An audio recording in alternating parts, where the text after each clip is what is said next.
Dear professors, colleagues, young scholars, speakers, guests, good morning. It's a pleasure to host you at Bilkent again this year. On behalf of the American Culture and Literature and English and Literature departments, we are greatly honored and pleased to welcome you all to the second undergrad conference on Anglo-American literature. The purpose of this conference is to explore gender and sexuality as it is reflected in literature, film studies, and arts. Speakers from different universities and cities gather to discuss the politics of gender, identity, and sexuality, and will shed light on how we understand this topic. The contemporary world, gender differences, issues of identity and sexuality are problematized in various ways.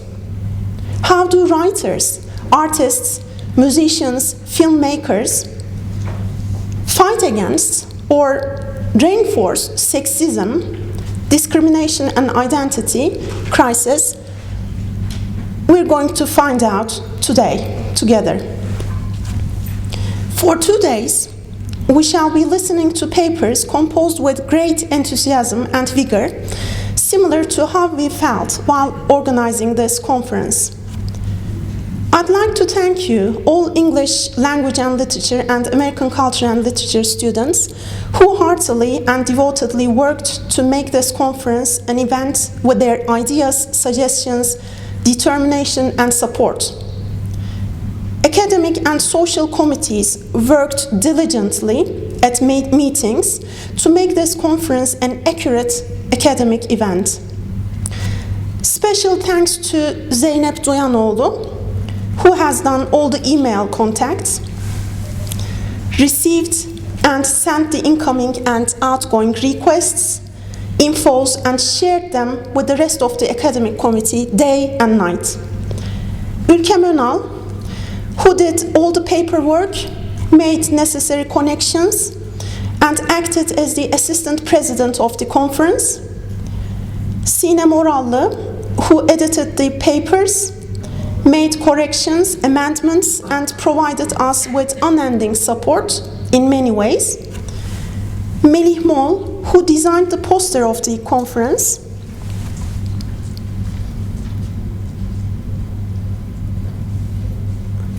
And made this more than an unforgettable sign for those who view it. Betül Erdem, who prepared the special issue of Inkpot we're willing to distribute tomorrow after the conferences. Ahmet Can Bargün, who designed the conference webpage and helped us announce it to the world, updated it, prepared the name tags. Selda Saraç, Dilek Tuna Dursun, Nihan Soyöz, and Nimet Poyraz, who finalized the conference program. Gülfem Toy and Beste Haskan, who took part in the social committee and will organize the dinner after the closing ceremony. Eda Barlas, English Language and Literature Department Secretary, who contacted administrative units, provided us with any support we need. Gökhan Çilingir, who introduced the idea of a sponsor for the first time for this conference and realized it with his invaluable efforts. Aykut Akgöz and Uğur Ercan, who are going to record the conference for 2 days, which we're going to publicize on our department's webpage. With the presence of all young, bright scholars, I'm sure this conference will be a memorable, highly educational, and not to be missed event. I hope this conference will inspire and equip you with new ideas, help you better understand gender and sexuality as studied in a wide range of genres, from film studies to fiction analysis, from drama to linguistics, from colonial and post-colonial studies to medieval works, from verse to short fiction. We truly value your participation and support for this conference, so thank you very much for coming and for your contributions. Now I'd like to invite Dean Professor Dr. Talat Halman to make his opening speech, who supported us in many ways for these 2 undergrad conferences. Thanks.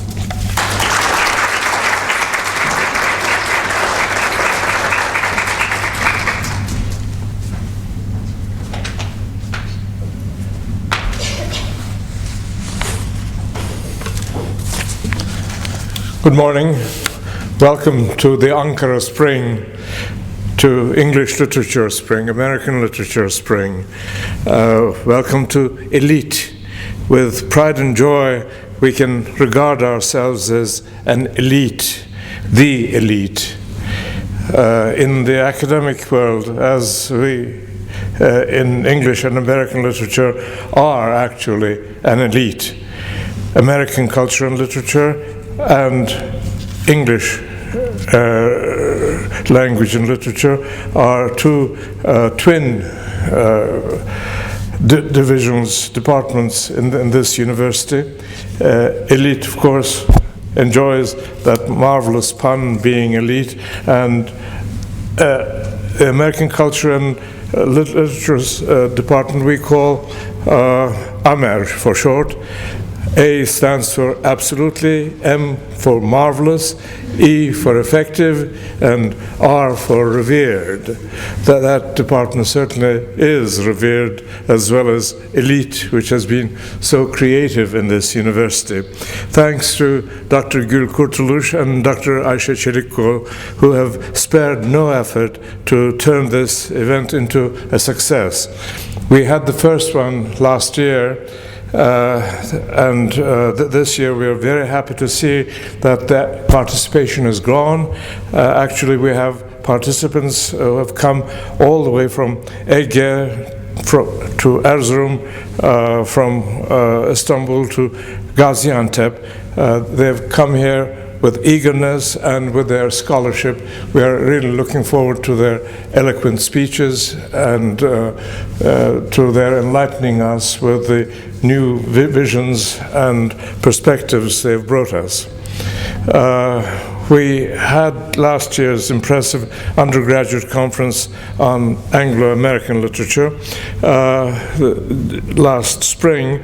This is our second. We are happy with this participation, and we are hoping, sincerely hoping, that we might have this as an annual tradition from now on. This is the second, next year the third, and then until infinity. The fact that ELIT and AMER are separate but united remind me of George Bernard Shaw, who once said, "England and America are 2 countries divided by the same language."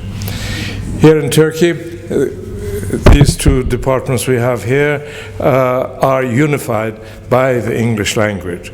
The English language, as you all know, is the world's most widely spoken and most extensively used vehicle of science, scholarship, art, and literature, as well as technology.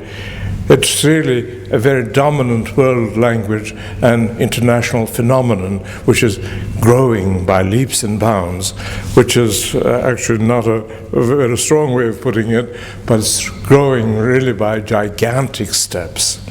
In academic institutions, our fields, English and American literature, have the place of pride and distinction due to the immense international popularity of the English language. As Muhammad Ali would boast, "We are the greatest, we are the best." But are we? Having articulated that claim, we must question if we are actually the best. English is also one of the world's worst spoken and worst written languages in the hands of probably no less than 2 billion people. George Bernard Shaw asked that question for the British people in his very famous play Pygmalion many years ago, almost 90 years ago when he wrote that. And the question was, why can't the English speak properly? Now, he was, of course, thinking essentially of Cockney English, and that became the central theme of a marvelous musical by the name of My Fair Lady. I, being extremely old, had the great advantage and privilege of having seen the initial production of My Fair Lady on Broadway, featuring none other than the great, elegant British actor Rex Harrison, and in the role of Eliza Doolittle, Julie Andrews, who was a newcomer but who became extremely famous as a result of that particular role. Now, that play opened in March 1956, 56 years ago exactly, and became a sensation immediately. It was called The Perfect Musical. That certainly was perfect. It was enchanting, absolutely enchanting, and I feel so privileged for having seen it. I don't even mind being old as a result of that. Frederick Lowe was the composer, and Alan J. Lerner wrote the extremely brilliant, scintillating lyrics. Here, in a sense, I'm speaking as chairman of the Department of English Language and Literature at this university, acting chairman, not real chairman, so you probably expect me to do some acting. I will try to recall some of the highlights of My Fair Lady, where Professor Higgins, the great British phonetics professor, vows to teach Eliza Doolittle, a Cockney flower girl, to go up in the social ladder and through language, through pronunciation, through diction, achieve great success in British society, even become a member of the British aristocracy by virtue of speaking English properly and pronouncing everything perfectly. And he tries to drill poor Eliza Doolittle, this Cockney girl, by having her do exercises such as in Hertford, Hereford, and Hampshire, hurricanes hardly ever happen. She, of course, pronounces them as in Hertford, Hereford, and Hampshire, hurricanes hardly ever happen. The only H she can aspirate and pronounce properly is ever, which does not have an H. In Hertford, Hereford, and Hampshire, hurricanes hardly ever happen. Now, he keeps drilling it into her, and she becomes so exhausted and angry that she starts singing a song, just you wait, Henry Higgins, just you wait, Henry Higgins. She's going to get even with him. She's going to take her revenge against him. But the most difficult exercise is her pronunciation of the rain in Spain stays mainly in the plain. Now, she pronounced it, the rain in Spain stays mainly in the plain. And Higgins, Professor Higgins, becomes outraged. He says, the rain in Spain stays mainly in the plain. And she keeps repeating, the rain in Spain stays mainly in the plain. But suddenly, after many hours of drilling and working extremely hard, she comes up with it and pronounced it perfectly. And then Higgins is beside himself with joy, and he starts shouting, by George, she has got it. That too becomes a song, but the really interesting song is the one that Eliza Doolittle tries to speak in perfect accent. The rain in Spain falls mainly in the plain. That's a charming song, and she does it. And when she gets it right, she and Professor Higgins and his colleague, Dr. Pickering, suddenly start doing a dance. The rain in Spain falls mainly in the plain. And she does it perfectly and becomes so happy, so proud of herself that she cannot go to sleep. The house mistress who takes care of Henry Pickering insists that she should go to bed and rest, and she says, I could have danced all night, I could have danced all night, in perfect upper-class British English. And that is really extremely a charming aspect of that musical. And then Higgins gathers all this courage and knows that she'll be able to pass for a well-bred young lady, not a Cockney girl, and takes her to Ascot racecourse, and warns her that she should confine herself only to speaking about people's health and the weather. In those terms, in those particular vocabularies, she has been trained. So she goes there, and with these British aristocrats who are extremely interested in racehorses, she starts saying, in Hereford, Hampshire, hurricanes hardly ever happen, but she pronounced it now perfectly. Hereford, Hampshire, hurricanes hardly ever happen. But she does it with such effort, with such difficulty, that she gives herself away, in a sense. And then she's taken to the embassy ball, where there is a rival, former student of Professor Higgins, who's a Hungarian phonetics expert. And the people are wondering who this beautiful girl is who suddenly arrived in the middle of British society. And they ask Professor Zoltán Kapati, the Hungarian phonetician, to find out who she is, where she came from. And Eliza Doolittle tries to impress Zoltán Kapati as a real upper-class British girl, and he's convinced, and he comes and tells the hostess that this young lady, Eliza, is of royal blood, he says, and he insists that she is a Hungarian princess. But why is her English so perfect? Well, he says, because she's Hungarian. No English girl would speak English to such perfection. She can only be a foreigner to speak English so perfectly.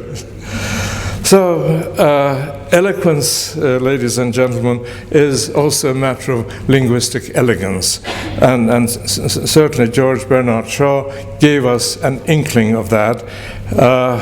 We, in our own scholarly work, in our translations, in our lectures, should insist on using proper diction, try to learn it from Professor Henry Higgins, and pronounce everything perfectly, enunciate clearly.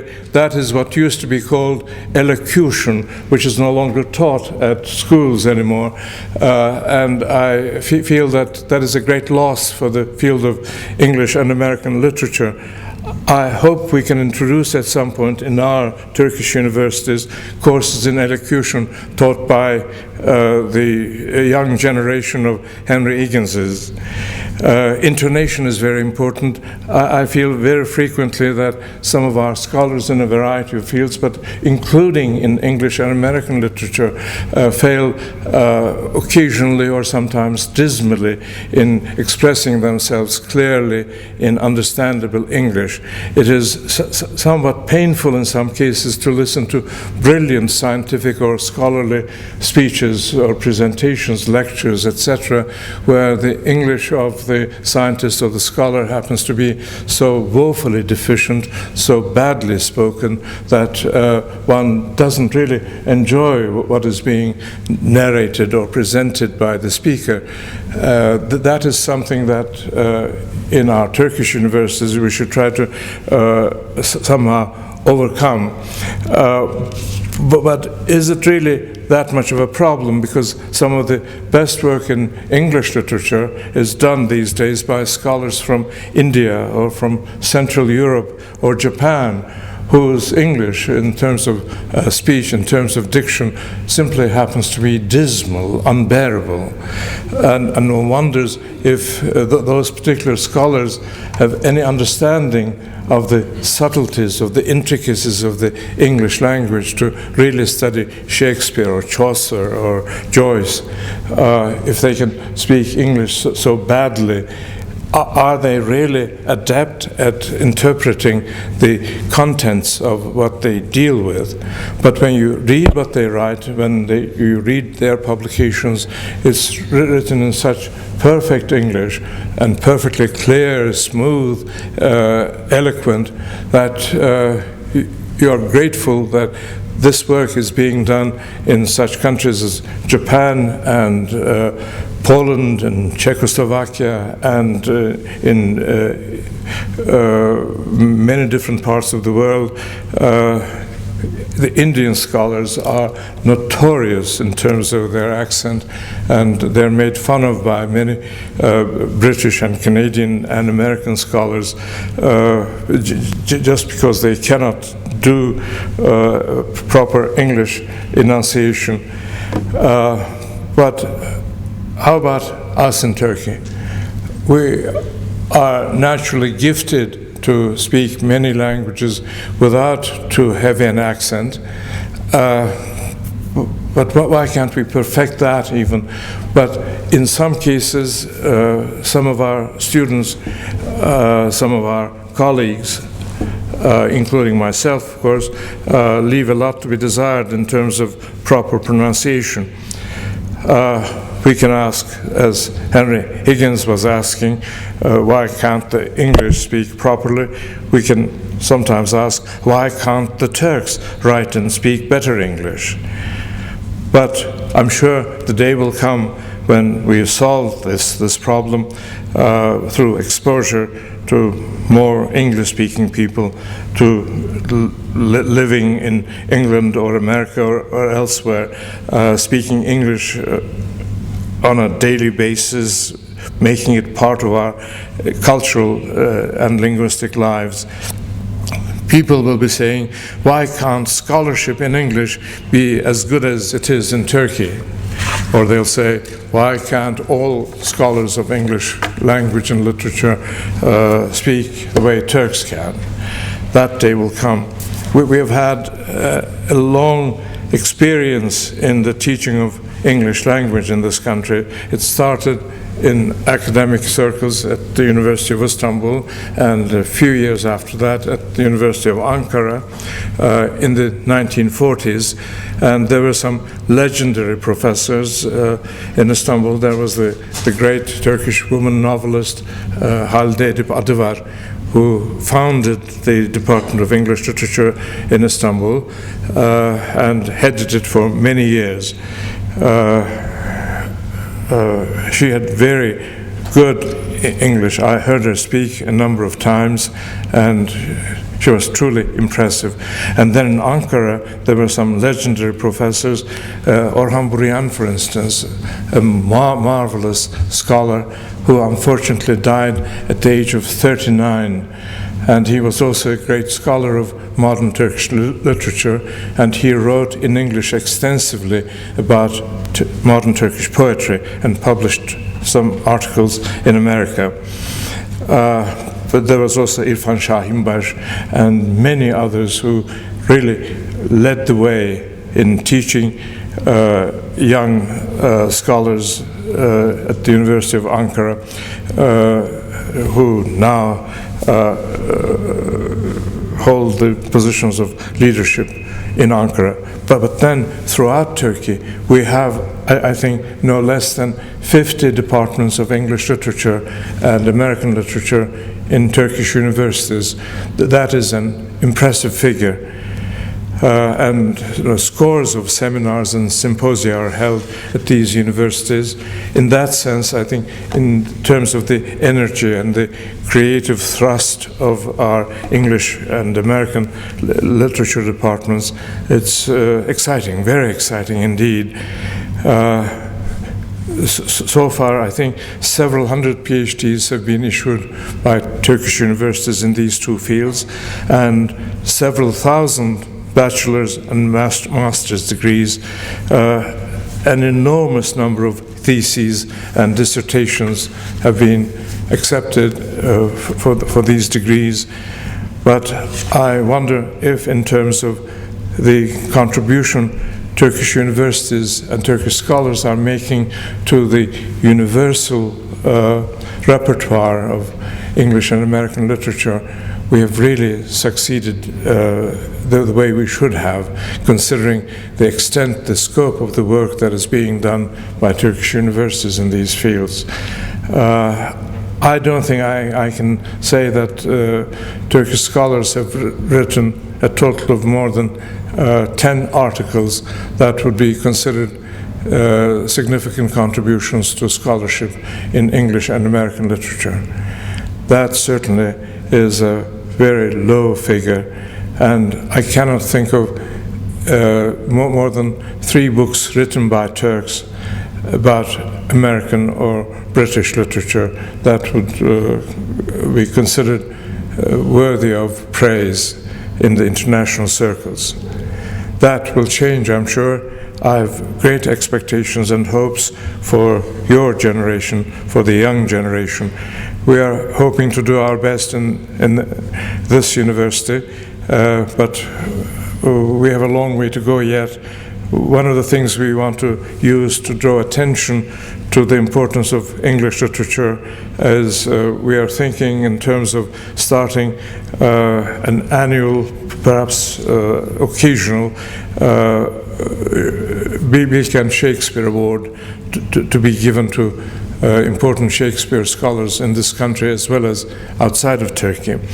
And of course, that will be very significant, considering the fact that 2016, the year, will be the 400th anniversary of the death of William Shakespeare, and that should be significant. But we want to start this, if possible, if our rector and if our university senate allow us to start this possibly this year. This award would be given to some distinguished scholars, translators, and theatre personalities who have done significant work in terms of William Shakespeare. But I really fondly hope and fervently pray that your generation of experts in English and American literature will make Turkey proud and the envy of the English-speaking world through their scholarly work, through your services, contributions to the literatures of the English-speaking world. Thank you and good luck.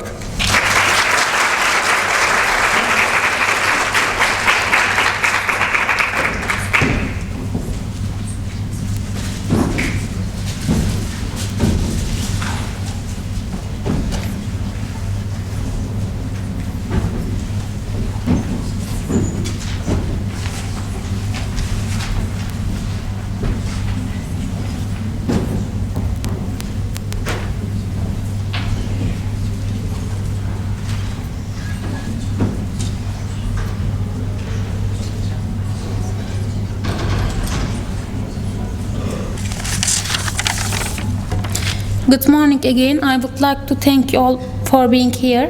We have 3 speakers in this session, and you can ask your questions at the end of each presentations. And our speakers, may I invite you?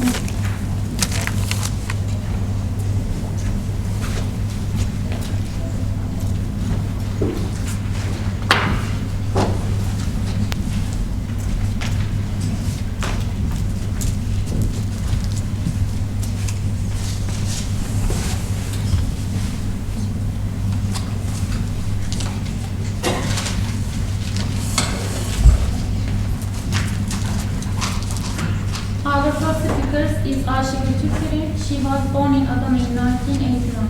After graduating from Balıkesir Foreign Language Intensive High School, she started her university education at University in the Department of English Language and Literature in 2007. Having left Pamukkale University due to her unceasing desire to study at the Faculty of Languages, History and Geography, she registered in our new faculty in 2009. Together with the Department of English Language and Literature, she studied in the Department of International Relations and Open Education. She is currently in her third year in her department. She is interested in fantastic fiction, folk literature, especially fairy tales, and the reflection of tales on cinema. She will talk about her essay, which is titled as The Presentation of Gender Roles in Harry Potter.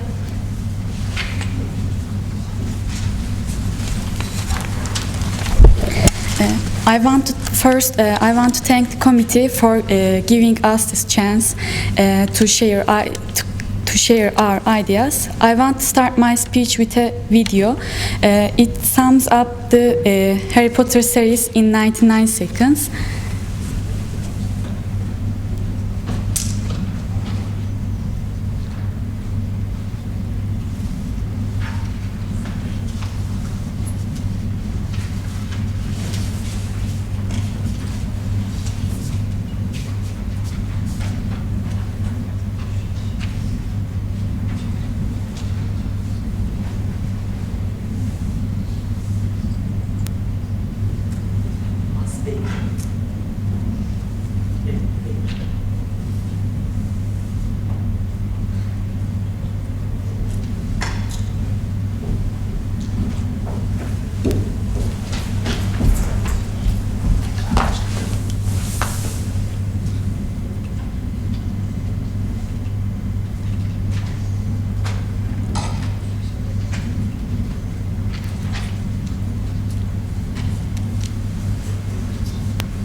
Once was a boy named Harry, destined to be a smart.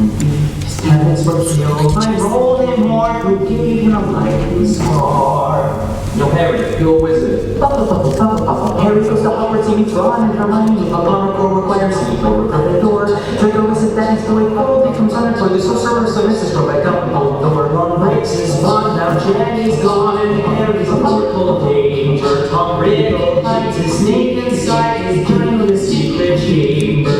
Harry follows up and barge. The rogues come and take charge. Lupin is a wolf, the rat's a man, and now the prisoner is at large. They use fine travel so they can see the prisoner of Azkaban. Just so how to be Harry's godfather, I hope to get it. Here we go, floating the dragons, return of the dragons, and mermaids, oh no, they were golden thread slaves.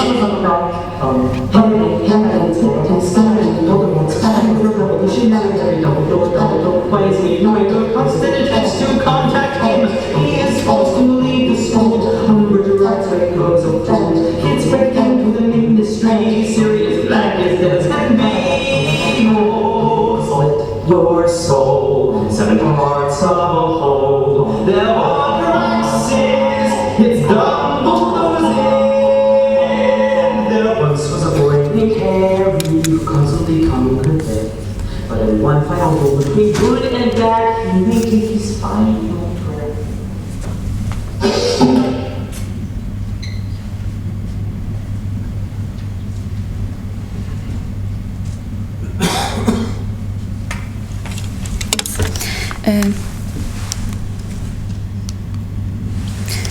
The representation of gender roles in Harry Potter. Consisting of 7 books, the Harry Potter series is considered to be one of the most popular contemporary fantastic novels. First published in 1997, the whole adventure has been completed in 10 years. Each book is adapted for the screen and has been translated into 67 languages.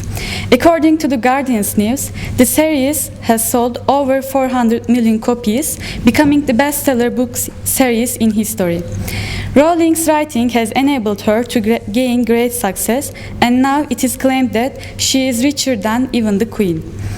Just like many of the fantastic books, the protagonist of the Harry Potter series is a male character. Yet, despite this conventional patriarchal tendency, Rowling also creates a female character, Hermione Granger, through whose help the hero achieves success. The antecedents of fantastic novels are myths, legends, fairy tales, romances, and gothic fiction. Most of the time, it is traditional for these genres to have a male character as the hero of the work. However, the female character's function is limited. They are generally either rescued or presented as a reward or are under great oppression. Or else, they have completely different role, which is a really rotten characteristic, such as Snow White's stepmother, the queen, who poisons her stepdaughter because of being jealous of her beauty. To give a case in point, in the Iliad, Menelaus invades Troy to rescue his wife. In The Knight's Tale by Geoffrey Chaucer, Arcite and Palamon deal with each other, and Emily is the reward for the victorious one. In many fairy tales, knights overcome their enemies and supernatural elements and fulfill their duties just to get access to the princess. In Greek tragedy Oedipus Rex, Jocasta, the wife of the late king of Thebes, is offered to the one who would overcome the Sphinx. Moreover, in the castle of Otranto, Isabella, who does not want to marry Conrad, is a lonely and oppressed character. Besides, she cannot protest the demands and commands of Manfred, who is the lord of the castle, Isabella's first supposed father-in-law and then would-be husband.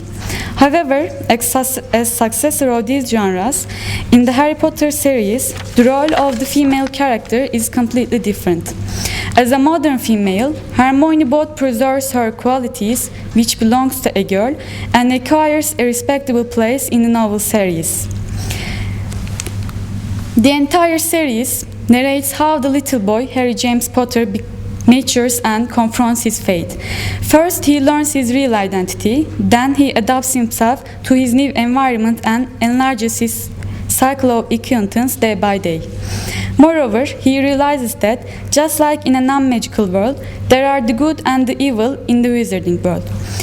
At the end of each adventure, namely at the end of each book, Harry's character is built up and gets stronger. He is in fact in an conflict. Like most of the orphan characters, he is deprived of love and affection. In the first book, in the reflection from the mirror of Eris, which reflects, according to Dumbledore, the deepest and most desperate desire of one's heart, Harry sees his parents on his each side, and he is so charmed by this image that, with an unceasing desire, every night he secretly goes to look at this vision that he considers the happiest moment. Dumbledore tells him that the happiest man on earth would look into the mirror and see himself exactly how he is. Moreover, in the fourth book, while he is dueling with Lord Voldemort, a narrow beam of light was now connecting the two wands, neither red nor green, but bright, deep gold. As a result, the vision of Harry's parents occur and they help Harry to return Hogwarts. In addition, in the seventh book, when Harry goes to the Forbidden Forest for the last confrontation, he uses the Resurrection Stone, through which he is able to see the shades of his parents, of Sirius and of Lupin. Thanks to the presence of his beloved ones, Harry feels the emotional support which fills him with courage to walk in his walk to his death. Although these examples may create a child figure in our minds who is weak and pathetic, who lacks affection, and who is in need of ultimate love, However, contributing only these features to Harry would not do justice to him. He is, after all, brave, self-confident, loyal to people who particularly believe in him, and perseverant enough to accomplish his duty. The circumstances do not lead him to be a villain, but to a victory. In fact, Harry is a Horcrux, an object in which a dark wizard or witch hides a fragment of his or her soul to be immortal. That Harry is a parcel tongue, the ability to talk the language of snakes, and can see what Lord Voldemort does, is explained by the fact that when Harry was an infant, a part of Lord Voldemort has been inserted in him. That is to say, Harry possesses a part of Lord Voldemort and is influenced by this piece from time to time. Rowling describes this situation as he felt dirty, contaminated, as though he were carrying some deadly germ. He feels himself like a weapon. As for Hermione Jean Granger, the writer underlines that she has an excellent academic mind and she proves to be a gifted witch. She is the only child of non-magical parents. At the very beginning, she is described as a little know-it-all with bushy brown hair, a bossy sort of voice and brown eyes, who is somehow excluded by her friends because of her annoying attitudes. However, after the night when Harry and Ron save her from a troll, their friendship gets firm and Hermione becomes an unavoidable member of the trio.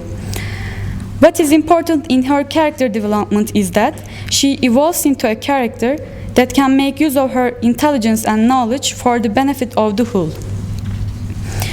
In Book 1, the following statement completely reflects how assertive and sensible she is. Now, if you two don't mind, I am going to bed before either of you come up with another idea to get us killed, or worse, expelled. However, in the second book, as a response to complaints of both boys about the disgusting, long and difficult process of preparing Polyjuice potion, to their amazement, she says, well, if you two are going to chicken out, fine. I don't want to break rules, you know. I think threatening Muggleborns is far worse than brewing up a difficult potion. But if you don't want to find out if it is Malfoy, I'll go straight to Madame Pince now and hand the book back in. This statement indicates that she is very conscientious and resourceful, willing to use her knowledge and skill to learn anything about the big threat in the castle in the form of Slytherin's heir. She is also referred as the best witch among her peers by Professor Lupin in Harry Potter and the Prisoner of Azkaban.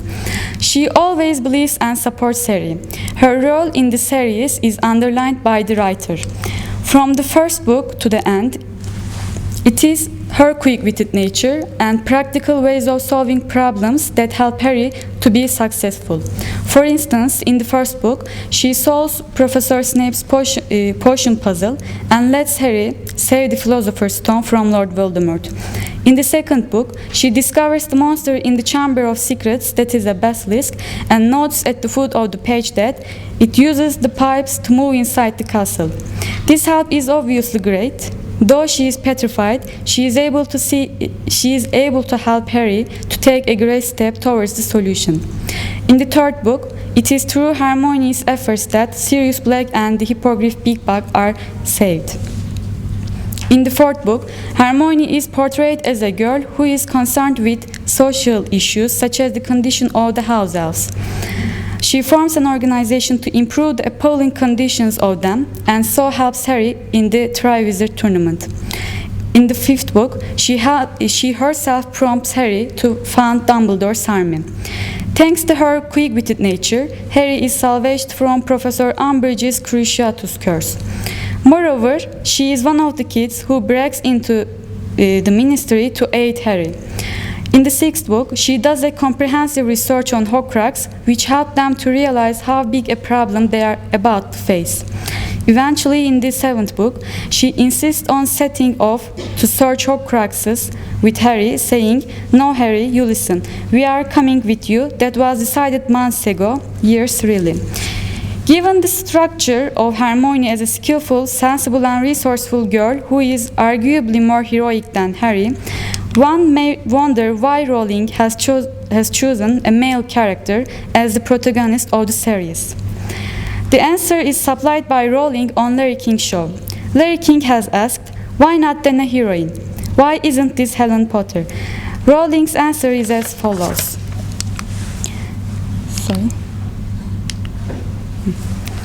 Very good question. This is weird, writing this book for 6 months before I stopped and thought, well, he is a boy. How did that happen? Why is he a boy?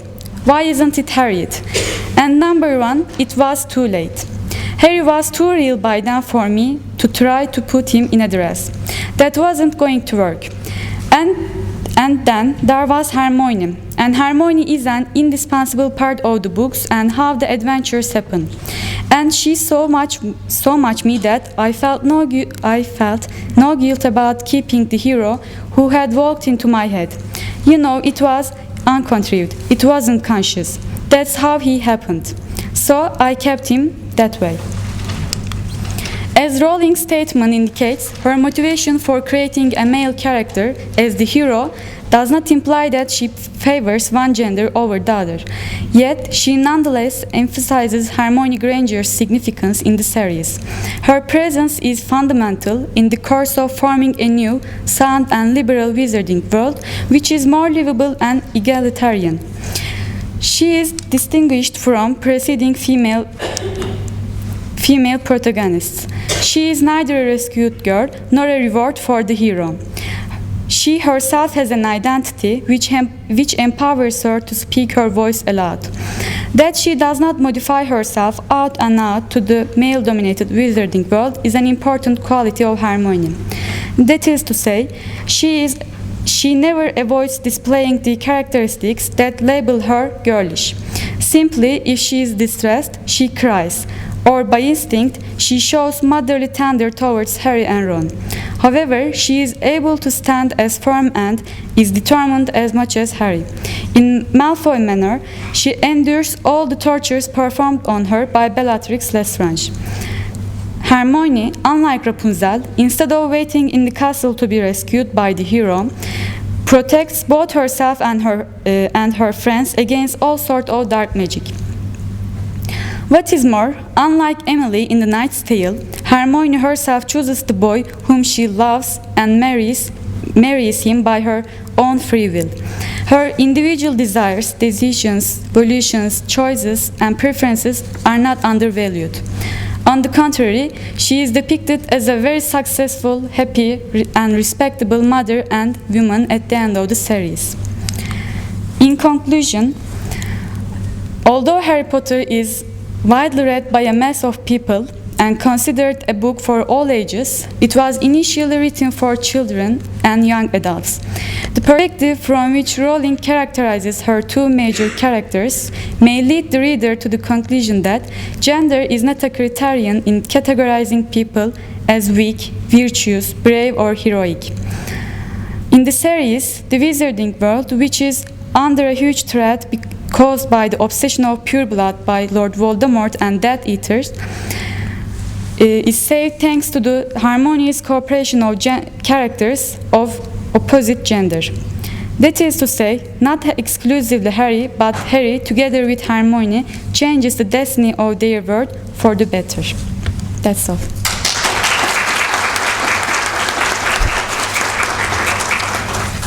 Thank you for your kind paper. You can ask your questions at the end of the session. Our next speaker is Nihan Soyöz. She's a senior student at the Department of American Culture and Literature at Bilkent University. She graduated from Auditorium High School in 2008. She attended the Faculty of Foreign Languages and Literature at the University of Turin, Italy as part of Erasmus exchange program in 2011. Her interest includes American and Turkish women writers, critical theory and popular culture. She is planning to pursue an academic career after graduation. She is here to present us her essay titled The Subversion of Women's Return to Domesticity, a Sexuality in Brockden, Wieland, or Transformation, an American Tale. Hello to all. First, I want to thank all who have made this conference possible. Today I will talk about Charles Brockden Brown's novel Wieland, or The Transformation, an American Tale, which was first published in 1798 and is often cited as the first American Gothic novel. Wieland is a story about the failure of societal values by implication of the self-destruction of a single family. Such a narrative offers a criticism of the very constitution of family itself and thereby of the institution of marriage, in addition to a criticism of the wider social sphere. This criticism includes all the notions related to family and marriage, especially those regarding women and their relation to the domestic sphere. Any illusion about marriage as a happy ending to two people's courtship and family home as a safe haven is shattered by the end of the book. In this presentation, I will seek to explore the devices by which the novel deconstructs the traditional notion of a happy ending, where the heroine safely returns to her domestic life. Wieland is set at the end of the 18th century, sometime before the American Revolutionary War. It is the story of an upper-class colonial family of German descent living in their large estate in Pennsylvania. This family is made up of Theodore and Clara Wieland, two siblings, Theodore's wife Catherine and their children, and Catherine's brother Pleyel. Clara is the narrator, telling the story in the epistolary form after the incidents. The family's peaceful life is disturbed when they start having strange encounters with disembodied voices, sometimes mimicking their own. Not much after that, they discover that a man called Carwin, with working-class origins and a dubious past, has now settled near their estate. Clara finds Carwin hiding in her closet, and he confesses he meant to rape her. The next day, Pleyel, whom Clara is in love with, accuses Clara of having an affair with Carwin because he heard an amorous conversation between her and Carwin's voices. The next day, Theodore Wieland kills his wife and children and claims that God asked for them as sacrifice. He doesn't repent and is imprisoned. Sometime later, Clara goes back to her house where Carwin finds her, explaining that he was the source of the voices, as he is a biloquist, which means a ventriloquist, but he hadn't meant any harm, and he certainly didn't tell Wieland to kill his family. Meanwhile, Wieland, who has broken out of prison to kill the remaining members of his family, finds them. Carwin talks to Wieland using his biloquism, thus momentarily restoring him to his sanity and saving Clara's life. In the final chapter, we find out that 3 years later, Clara has settled in Europe and is married to Pleyel. To understand its difference, let's look at where this novel stands in relation to other Gothic fiction on the matters of domesticity and feminine idea. Gothic fiction, which was invented and became popular in the second half of the 18th century in Britain, was one of the prominent genres connected to the rise of the novel. It is read by scholars today as an artistic rebellion against neoclassical aesthetics that prohibited the manifestation of unrestrained imagination. In contrast to that idea, Gothic fiction engaged in the description of the excessive and the supernatural. As the rise of Gothic, as well as that of the novel, was very much connected to the increase in female middle-class literacy and readership, both genres were associated with women's reading early on. They were seen as women's entertainment and quickly became matters of debate as to their influence on women's character. According to Maggie Kilger, many early critics saw Gothic as, quote, the unlicensed indulgence of an amoral imagination that was a socially subversive force, unquote. According to their view, Gothic novels were dangerous for the minds of their readers not necessarily because they were promoting harmful ideas, but simply because they provoked imagination without calling for the balancing use of reason. However, many works of Gothic fiction manifest their internalization of this criticism by promoting the heroine's return to the safety of the domestic sphere as a desirable ending. Return to their domestic lives was what the female readers did after having been through various dangerous adventures in their imaginations. Reading worked only as an appropriate form of interval they could take from their daily lives, not as an incitement for permanent change. Reading Brown's Wieland from this point of view reveals the novel's distinct stance in respect to other examples of the genre. Although Clara gets married to her long-term love interest and settles in Europe, and thus is returned to the normalcy of the domestic sphere, this fate is far from being a satisfactory happy ending. In the final chapter of the novel, we learn about Clara and Playa's marriage when Clara writes, quote, "When the period had elapsed necessary to weaken the remembrance of Teresa, to whom he had been bound with ties more of honor than love, he tendered his affections to me," unquote. The dry, business-like tone of this declaration contradicts the notion of a happy union of love. That Clara mentions nothing about her life after marriage, offers no confirmation of her happiness, also leaves the reader still in suspicion. The conclusion of the novel is somewhat unsettling also because it's precisely this view that domestic sphere is a safe haven where a woman belongs is what the whole novel has deconstructed so far. In Brown's narrative, horror and destruction do not take place in some remote castle in a foreign country, but in the very home, at the very heart of the model American family.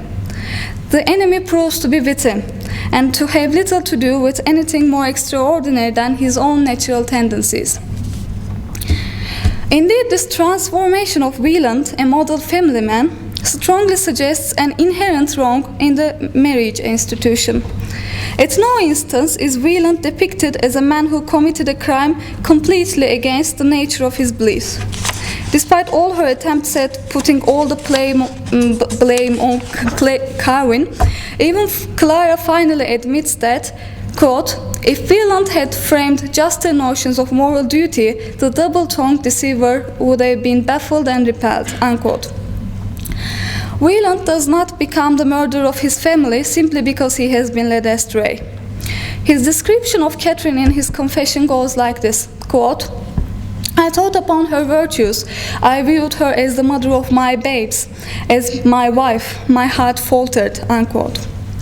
Even as he reconsiders his decision and feels some unwillingness to execute it, this is not urged by a reflection on Catherine's right to live as a human being,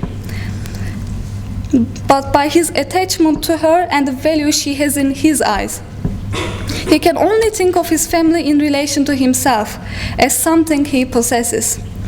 What makes him so perverted is not that he can imagine God would order him to slaughter his family. It is that he does not even question if their lives are his to sacrifice. How can one claim, therefore, that Wieland family was ever safe even before Theodore Wieland went mad? The way he treats his family like an object he owns and holds dear suggests that, if one day he ceased holding them so dear, he might resolve to dispose of them, at least emotionally, if not economically or physically. Through the portrayal of Wieland's attitude towards his family, the idea that marriage and motherhood is a desirable end to a woman's adventures becomes null. As long as the model husband continues to see his wife and children as valuable possessions, marriage will not be safe or satisfactory for the model wife. After all, what evidence is there in the story to ensure that Playa too will not become insane one day and murder Clara? On the contrary, the character Playa serves as an example of masculine unreliability and bias. Playa is very prejudgmental and disrespectful to Clara for the good part of the novel. He is supposed to be the rationalist of the family. However, when he overhears what is supposedly an amorous conversation between Carwin and Clara, he jumps to conclusions as if the whole family has not experienced several calls from a mysterious voice mimicker. Even if it is accepted that the evidence of that night was strong enough for Playa, his behavior is still very illogically obnoxious at the time of Clara's attempt at clearing her name. Instead of simply asking her to defend herself and hear her side of the story, he recounts to her how he deduced this illicit affair. It is noteworthy how he never demands an explanation. He is not convinced of her innocence until he hears Carwin's explanation at the end of the novel. Apparently, Clara's unyielding stance on her innocence does not have any value to Pleyel, who has known her for a long time and who formerly thought her an example of the perfect woman. Her words do not count, nor does the reference of her flawless history as a virtuous woman. Pleyel's unwillingness to hear Clara's defense indicates the limits of Clara's power as an agent of communication, as an individual who has a say over her own life, who has a voice. Clara's voice is not heard by Pleyel, just as it won't be heard by her brother during his final attempt at murdering her. This implies that even a man with a lower social standing and a dubious past is at a visible advantage when it comes to making his voice heard, even if this is made possible through billoquism. Clara's lack of communicative force indicates a serious disequilibrium in the interaction between two genders and by implication in the institution of marriage. Clearly, Pleyel's disregardful and self-righteous view on Clara's defense would have had even dire consequences if the two had been married.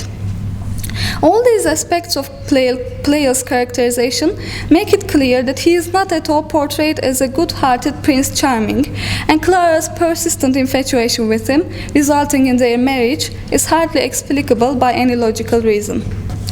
In fact, Clara's general submission to male oppression is one of the core factors leading to the dissatisfactory ending. As the narrator and the protagonist of the novel, Clara has an ambiguous nature in terms of the representation of gender roles. On the one hand, she is an intellectual woman who lives alone in her own house and takes part in a traditional masculine activity such as writing. On the other hand, she is an extremely passive character who does little other than brooding and speculating. Although she considers herself the more rational one of the two siblings, she quickly gives into panic, fear, and superstition during her encounters with the immaterial voices.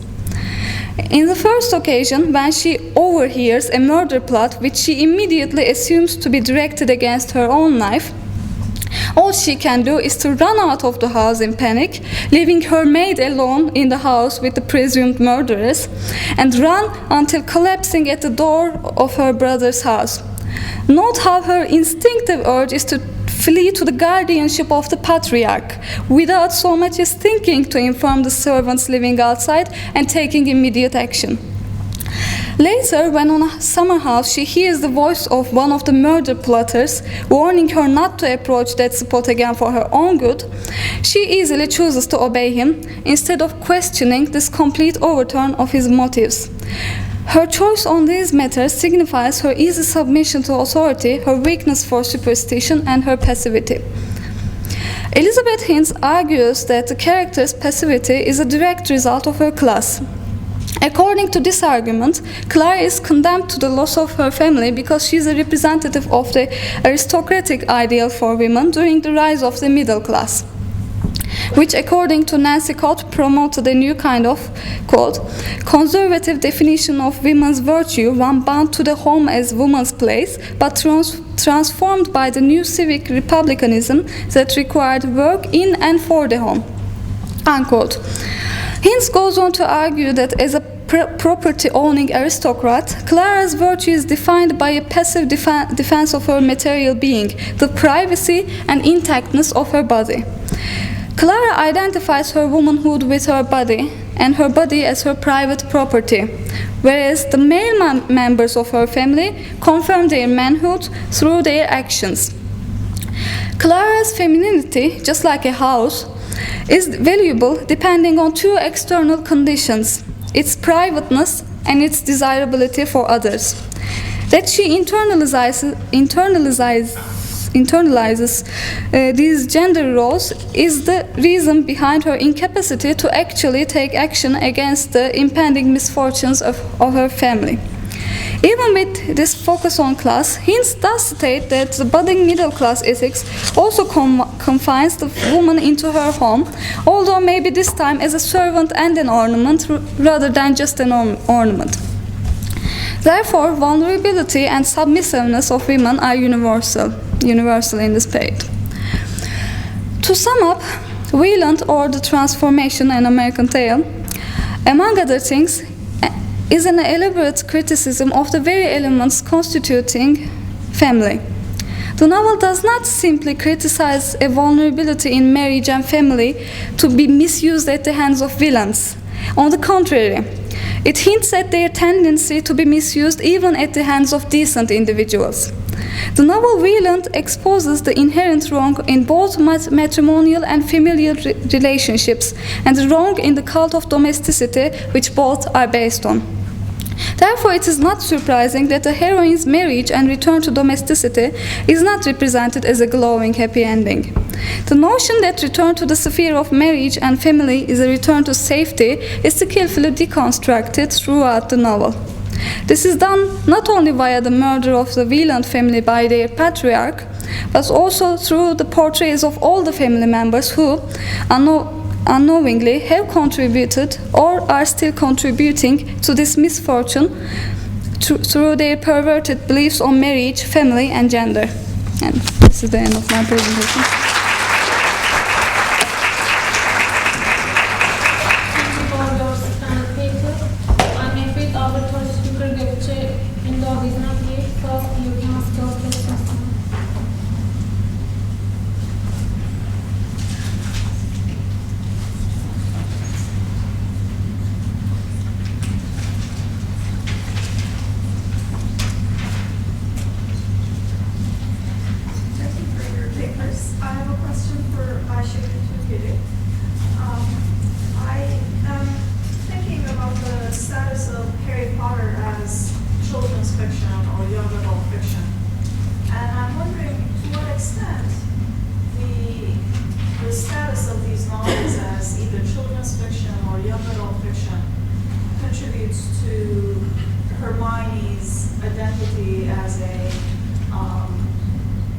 non-traditionally feminine creature. In other words, I'm wondering if the fact that she's young when these novels, she's very young, she's a child, I believe, when these novels first start. Do you think that helps the author to imagine this character who's not really that feminine in a traditional way? At the very beginning, of course, since they are only children, their male or female characteristics maybe are not revealed correctly. But at the end of the series, at the end of the 7th book, the writer adds a chapter in which she describes their later lives. And in that part, we see Hermione not as a child, but as a young mother and a very respectable woman who has a better job than Harry and Ron. So maybe from the very beginning of the at the very beginning of the novels, maybe their gender is not really revealed basically, but at the end of the novel, her characteristics are shown. Any other questions?